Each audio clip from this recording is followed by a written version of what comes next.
大家好，歡迎收睇中醫幫到你。今集嘅主題係打唔打水痘預防針？冇幾耐之前，我喺 Facebook 發表咗一篇貼文，題目係生蛇係驅邪外出，不要驚，不要亂。有兩位網友睇完之後發問，其中一位網友就問佢話：記得細個嗰陣時生水痘睇中醫，食咗中藥之後呢，點知水痘越出越多喎。嗰位中醫就話一定要戒口，同埋唔可以吹風。咁食咗中藥個零星期之後呢，啲水痘就全部冇晒啦。嗰位醫師就話生水痘其實係身體裏邊咧儲咗好多濕毒，一定要發晒出嚟嘅。發晒出嚟之後，咁將來就唔會生蛇啦。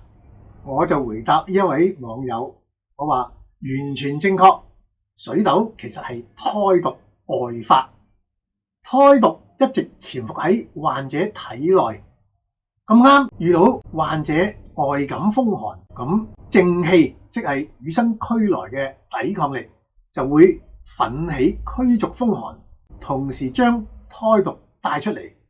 喺呢個時候，如果得到正確中藥嘅相助嘅話咧，胎毒就能夠一舉排出。所以患者食咗中藥之後，反而皮膚長滿咗水泡，睇上嚟好得人驚咁，但其實就係胎毒全部排出嘅絕佳現象。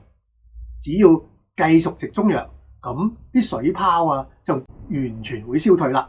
患者如果食西藥或者寒涼嘅清熱嘅中藥嘅話，水泡都會散退，但係其實就係將胎毒重新推回身體入邊，咁排胎毒就可以話功虧一簣啦。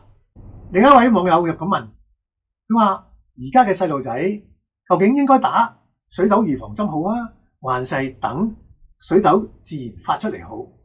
我答佢，細路仔生水痘其實係胎毒由身體裏邊發出嚟嘅表現。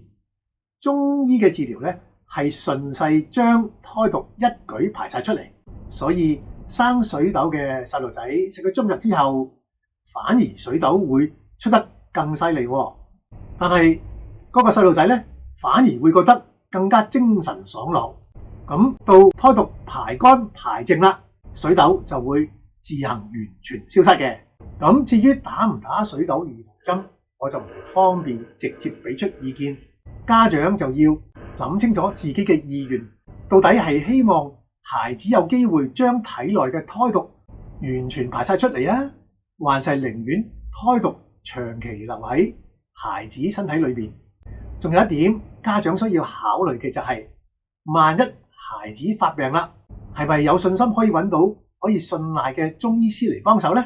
講完讀者嘅發問，我又講下我個女啊。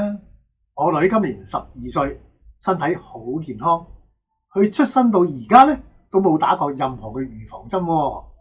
佢呢個例子就比較特殊嘅，因為我係佢爸爸，萬一佢生病啊，我有能力替佢治療啊嘛。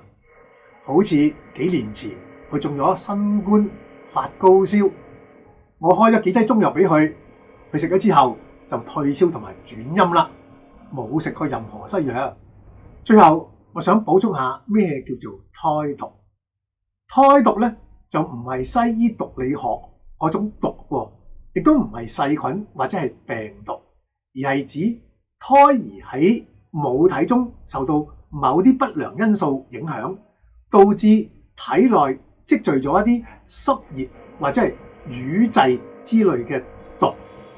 導致胎毒嘅常見因素咧，包括母親喺孕期裏邊飲食嘅失調、情緒失衡同埋起居不慎而受咗風寒。新生兒或幼兒生濕疹、生水痘或者係有黃疸等嘅皮膚問題，中醫咧都認為係一種排胎毒嘅過程。如果能夠正確調治，透過外發嘅方式順勢將胎毒排出嚟，咁孩子嘅體質就可以得到改善，未來亦都會更加健康。好，今次講到呢度先，下次再見。支持中醫幫到你，讓中醫智慧家傳戶曉。請訂閱、讚好同埋分享開去，記得撳埋個鐘仔，以後就會收到最新片段㗎喇。